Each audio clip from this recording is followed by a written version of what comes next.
ഒരു കർത്തൃദാസൻ പറഞ്ഞതുപോലെ, നേരത്തെ വസ്ത്രമൊന്നും ഇല്ല, നല്ല ഡ്രസ്സൊന്നും ഇല്ല, ഒരു ചുരിദാറും ഒരു പാൻസും ഒരു ഷർട്ടും ഒക്കെ ഉണ്ടായിരുന്നുള്ളൂ. ചിലർക്ക് വലിയ ഭാരമായിരുന്നു. നാളെ ആ ഇൻ്റർവ്യൂവിന് പോകുമ്പം ഏത് പാൻസ് ഇടും, നാളെ ആ പ്രോഗ്രാമിന് പോകുമ്പം ഏത് ഷർട്ട് ഇടും, ഒന്നോ രണ്ടേ ഉള്ളൂ, ഇല്ലാത്തൊരു ഭാരമായിരുന്നു. ഇന്ന് തമ്പുരാൻ അനുഗ്രഹിച്ചു, ബ്ലസ് ചെയ്തു. അലമാരി നിറച്ചും സാരിയാ, അലമാരി നിറച്ചും ഷർട്ടാ. ഇപ്പോഴത്തെ ഭാരം ഇതിനകത്ത് ഏത് ഇടുവെന്നാ.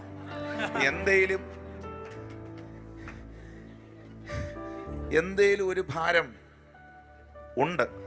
ഹല്ലേലൂയ. അക്കരെ ഒരു നായ നിൽക്കുകയാണ്. നായ എവിടാ നിൽക്കുന്നേ? നദിക്കക്കരെ. ഞാൻ നടന്നു പോയിക്കൊണ്ടിരിക്കുന്നത് നദിക്കിക്കരെ. വലിയ നദിയാണ്, ഭാരതപ്പുഴ പോലെ വലിയ നദിയാണ്.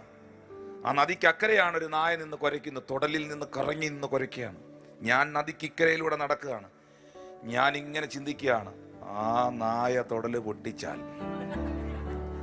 പെട്ടെന്നെങ്ങാണ് ഈ നദി അങ്ങ് വറ്റിയാൽ എനിക്ക് കടി ഉറപ്പാണ്. പക്ഷെ യാഥാർത്ഥ്യം, ഈ നദി വറ്റുകയില്ല, ആ നായ തൊടല് പൊട്ടിക്കുകയില്ല എന്നുള്ളതാണ്. പിന്നെ നിന്നെ ഇതുവഴി സ്വസ്ഥതയോടെ ഈ നദിയൊക്കെ കണ്ടുപോകാൻ പിശാച് സമ്മതിക്കുന്നില്ല.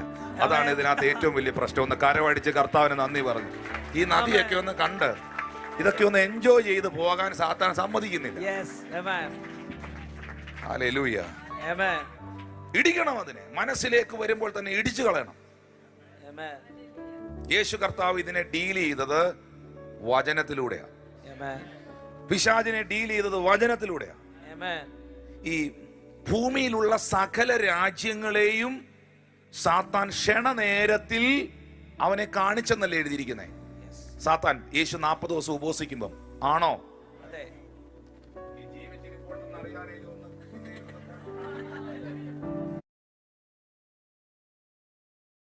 നേരത്തിൽ കാണിച്ചു കൊടുത്തെന്ന. അപ്പോ നിങ്ങൾ മനസ്സിലാക്കണം, ഒരിക്കലും നിങ്ങൾ ചിന്തിക്കരുത് ലോകത്തിലെ 180-ലധികം രാജ്യങ്ങളെയും ഒറ്റ സെക്കൻഡ് കൊണ്ട് സാത്താൻ ഇങ്ങനെ ഉരുട്ടിക്കൊണ്ട് വന്ന് യേശുവിന്റെ മുമ്പിൽ വെച്ചാന്ന്. ഒരിക്കലും അല്ല. ആ ഒറ്റ സെക്കൻഡ് കൊണ്ട് ഇത്രയും രാജ്യങ്ങളെ കുറിച്ചുള്ള ചിന്ത മൈൻഡിൽ കൊടുത്തു. ക്ഷണനേരത്തിൽ യേശുവിന്റെ മൈൻഡിലേക്ക് ഇത്രയും രാജ്യങ്ങളെ. Hallelujah, hallelujah, praise the Lord. എന്നിട്ട് പറഞ്ഞു, ഈ അധികാരമൊക്കെയും ഞാൻ നിനക്ക് തരാം, നീ എന്നെ ഒന്ന് വണങ്ങിയാൽ മാത്രം മതി. എന്റെ ഭാഷയാണ്. കർത്താവ് പറഞ്ഞത്, നിന്റെ ദൈവമായ കർത്താവിനെ മാത്രമേ നമസ്കരിച്ച് ആരാധിക്കാവൂ എന്ന് എഴുതിയിരിക്കുന്നല്ലോ എന്ന്. ഇന്ന് രാവിലെ ഞാൻ പറയുന്ന ഡയലോഗ് അല്ല ഇത്. യേശു പറയുന്നു, എഴുതിയ സാധനം പറയുകയാണ്. കർത്താവ് അപ്പച്ചൻ എന്തേലും എഴുതി തന്ന പുസ്തകം വല്ലതും കയ്യിലുണ്ടോ? ഉണ്ടോ? എന്ന് എഴുതിയിരിക്കുന്നല്ലോ, എന്ന് എഴുതിയിരിക്കുന്നല്ലോ എന്ന് പറഞ്ഞാൽ ഇത്ര യേശു പറഞ്ഞോളൂ, പിശാചേ നീ അറിഞ്ഞോണം, നിന്നെ വണങ്ങോന്നല്ല ഈ പുസ്തകത്തിൽ എഴുതിയിരിക്കുന്നേ, എല്ലാ മുട്ടും എന്റെ മുമ്പിൽ മടങ്ങും. അവിടെ വചനത്തിലൂടെ ഡീൽ ചെയ്ത്. അപ്പൊ അവിടെ എഴുതിയിരിക്കുന്ന ഒരു വാക്കുണ്ട്, കുറെ നാളത്തേക്ക് യേശു അവനോട്, സാത്താനെ എന്നെ വിട്ടുപോ, നിന്റെ ദൈവമായ കർത്താവിനെ നമസ്കരിച്ച് അവനെ മാത്രമേ ആരാധിക്കാവൂ എന്നാണ് എഴുതിയിരിക്കുന്നത്. മത്തായി 4:10 ആ വാക്യം. എന്നെ വിട്ടുപോ എന്ന് പറഞ്ഞു. ഇത് പറയണം, പിശാചേ എന്നെ വിട്ടുപോ, എന്റെ ചിന്തകളെ വിട്ടുപോ. ആരാ പറഞ്ഞത് ഇങ്ങനെ സംഭവിക്കുമെന്ന്? എന്റെ ദൈവത്തിന്റെ വാഗ്ദത്തം അതല്ല. എന്റെ പിള്ളേരുടെ ഭാവി നശിക്കുമെന്നല്ല എന്റെ ദൈവത്തിന്റെ വാഗ്ദത്തം.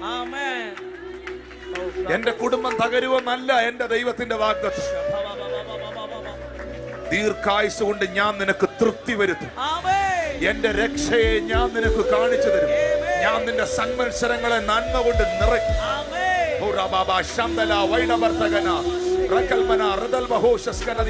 നിന്റെ മക്കൾ യഹോവയാൽ ഉപദേശിക്കപ്പെട്ടവരും അവരുടെ സമാധാനം വലുതുമായിരിക്കും.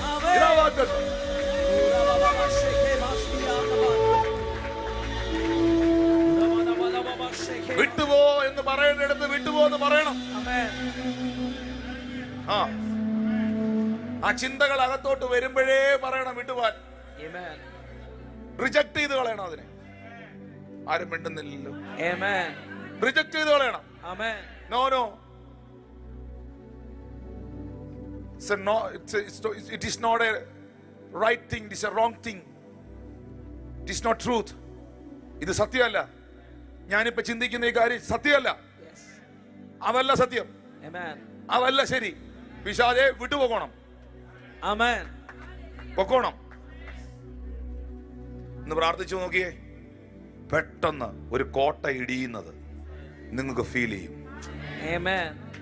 പെട്ടെന്ന് ദൂതന്മാർ അടുത്ത് വന്ന് ശുശ്രൂഷിക്കുന്നത് നിങ്ങൾക്ക് മനസ്സിലാകും. അപ്പോൾ പിശാച് അവനെ വിട്ടുപോയി, ദൂതന്മാർ അടുത്ത് വന്ന് അവനെ ശുശ്രൂഷിച്ചു. ഓ, കരമടിച്ച് കർത്താവിന് നന്ദി പറഞ്ഞു. നീ അത് പറയണം, കൊണ്ട് പറയണം.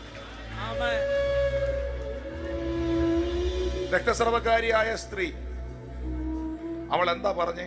അവന്റെ വസ്ത്രത്തിന്റെ തൊങ്കലെങ്കിലും തൊട്ടാൽ ഞാൻ രക്ഷപ്പെടും എന്ന് പറഞ്ഞു. അവന്റെ വസ്ത്രത്തിന്റെ തൊങ്കലെങ്കിലും തൊട്ടാൽ ഞാൻ രക്ഷപ്പെടും എന്ന് പറഞ്ഞു. ഞാൻ രക്ഷപ്പെടുമെന്ന് അവൾ അവളോട് തന്നെ പറഞ്ഞു.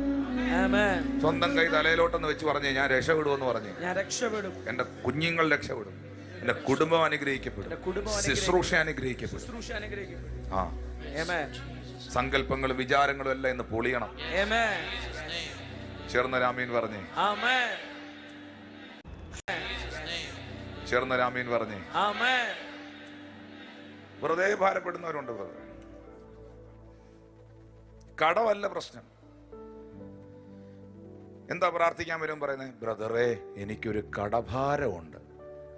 എന്തുകൊണ്ട്? കടഭാരം. കടമല്ല പ്രശ്നം.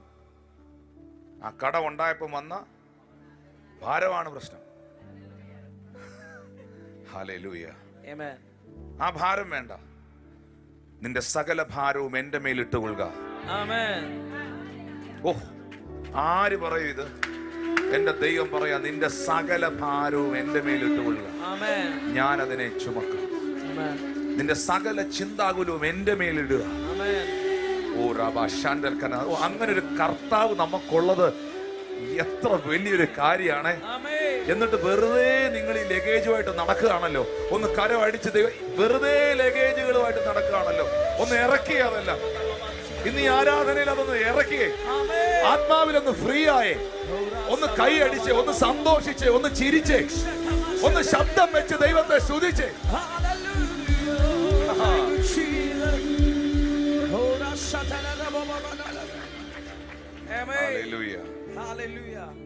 അടുത്തിരിക്കുന്നവർ പറഞ്ഞാട്ടെ, ജയിച്ചവൻ നിനക്ക് ജയം തരും.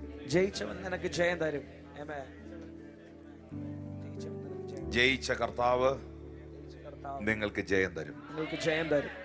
തൃശൂർ സഭയോട് കർത്താവ് പറയുന്നു, ജയിച്ച കർത്താവ് നിങ്ങൾക്ക് ജയം തരും.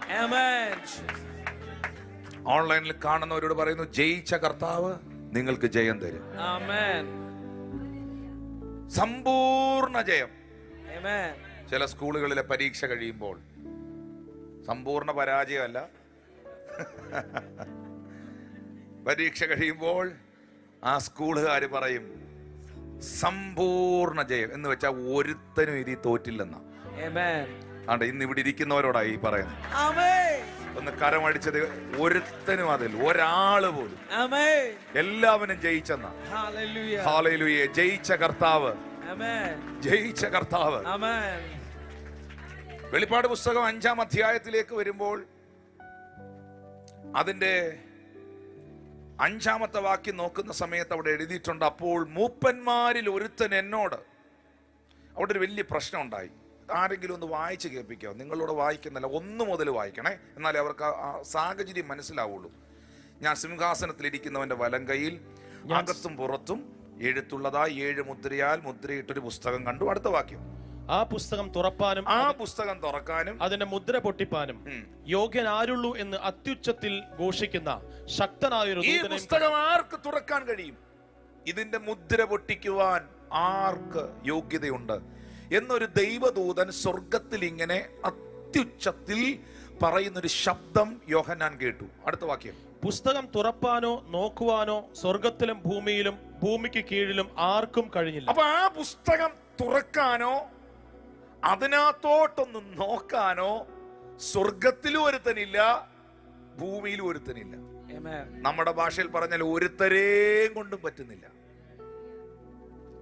ആർക്കും കഴിഞ്ഞില്ല. 4-ാമത്തെ വാക്യത്തിൽ വരുമ്പോൾ പുസ്തകം തുറന്നൊന്ന് വായിപ്പാനെങ്കിലും അത് നോക്കുവാനെങ്കിലും യോഗ്യനായി ആരെയും കാണായിക കൊണ്ട് ഞാൻ ഏറ്റവും കരഞ്ഞു. യോഹന്നാൻ കരയാൻ തുടങ്ങി. ഈ പുസ്തകം തുറക്കാനും അത് വായിക്കാനും അതിനകത്തോട്ട് നോക്കാനെങ്കിലും ഭൂമിയിലുള്ളതോ സ്വർഗത്തിലുള്ളതോ ആരെയും കാണാതിരുന്നത് കൊണ്ട് യോഹന്നാൻ പത്മോസിലിരുന്ന ദർശനത്തിൽ കരയാൻ തുടങ്ങി. 5-ാമത്തെ വാക്യത്തിൽ വരുമ്പോൾ അപ്പോൾ മൂപ്പന്മാരിൽ ഒരുത്തൻ എന്നോട് കരയേണ്ട, യഹൂദ ഗോത്രത്തിൽ അവിടെ ഒന്ന് നിൽക്കണം, കരയേണ്ട.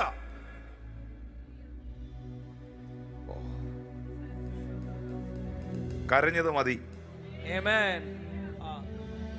യേശു ഉയർത്തെഴുന്നേറ്റ് കഴിഞ്ഞ് ആദ്യം പറഞ്ഞ വാക്കെന്താണെന്നറിയോ?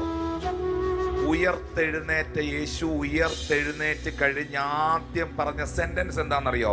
സ്ത്രീയെ നീ കരയണ്ട. ഒന്ന് കരമടിച്ച് കർത്താവ്, സ്ത്രീയെ നീ കരയണ്ട. നിന്റെ എല്ലാ കരച്ചിലുകളെയും മാറ്റാൻ, നിന്റെ വിലാപങ്ങളെ നൃത്തമാക്കാൻ, നിന്റെ പരാജയത്തെ ജയമാക്കാൻ, നിന്റെ തകർച്ചയെ ഉയർച്ചയാക്കാൻ, നിന്റെ ബന്ധനത്തെ വിമോചനമാക്കാൻ, നിന്റെ പ്രതിസന്ധിയെ വിടുതലാക്കാൻ, നിന്റെ രോഗത്തെ സൗഖ്യമാക്കാൻ, നിന്റെ ഭവനത്തെ മാനിക്കാൻ, നിന്റെ പരാജയത്തെ ജയമാക്കാൻ, മരണത്തെ ജയിച്ച, കല്ലറകളെ ജയിച്ച ഞാൻ മതിയായവനെന്ന യേശു പറഞ്ഞു.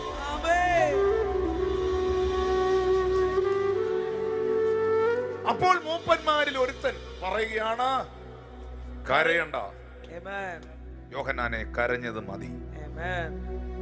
യഹൂദ ഗോത്രത്തിലെ സിംഹവും,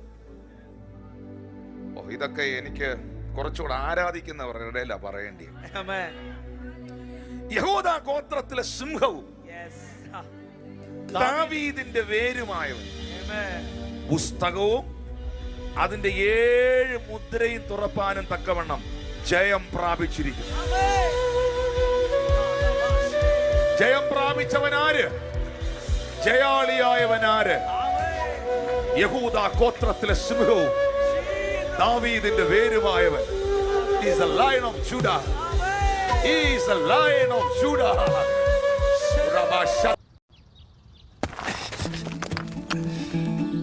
അതെ, ആ ചെരിവുള്ള സ്ഥലം അതെന്ത് ചെയ്തു രാജേഷ്? പ്ലാൻ റെഡിയാ വില്ലേച്ച. പേപ്പർ റെഡിയാക്കിക്കോ, അത് വിറ്റ് കളയാം. സഞ്ജു, ആലോചിച്ചിട്ട് മതി. വീട് ജീവിതത്തിൽ ഒരിക്കലേ വെക്കാൻ പറ്റുള്ളൂ. വിശ്വസിക്കൂ, വീട് നല്ല ഉറപ്പോടെ തന്നെ പണിയും. ഒരു അവസരമേ ഉള്ളൂ എനിക്ക്. ഇതിനു വേണ്ടി ഞാൻ എന്തും ചെയ്യും. എന്റെ ആഗ്രഹം പോലെ.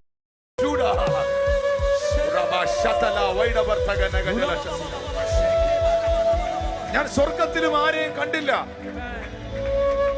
ഞാൻ ഭൂമിയിലും ആരെയും കണ്ടില്ല. നമ്മൾ വെറുതെ പാടുന്നതല്ല, കർത്താവേ ദേവന്മാരിൽ നിനക്ക് തുല്യനാർ സ്വർഗത്തിലും.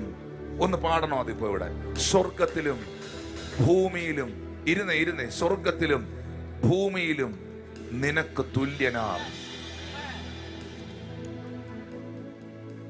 ഞാൻ സ്വർഗത്തിലും ആരെയും കണ്ടില്ല.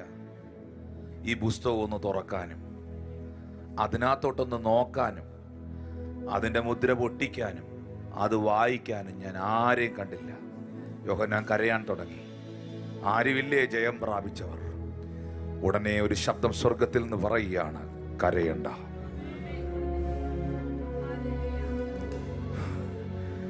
അതിന്റെ 7 മുദ്രയും തുറക്കാനും പുസ്തകം തുറക്കാനും സകലതും ചെയ്യാനും ജയം പ്രാപിച്ച ഒരുവനുണ്ട്. ഒരിക്കൽ അവൻ ദാസനായി ഭൂമിയിൽ വന്നു, മനുഷ്യപുത്രനായി പ്രവർത്തിച്ചു. എന്നാൽ ഇന്ന് അവൻ സിംഹാസനത്തിൽ യഹൂദ ഗോത്രത്തിന്റെ സിംഹവും ദാവീദിന്റെ വേരുമാണ്. ഓ മരണത്തിൻ പാശങ്ങൾ അഴിച്ചു, പാതാള ഗോപുരം മരണത്തിൻ പാശങ്ങൾ അഴിച്ചു, പാതാള ഗോപുരം തകർത്തു. അങ്ങേ പോലെ ആരുമില്ല, അങ്ങേ പോലെ ആരുമില്ല.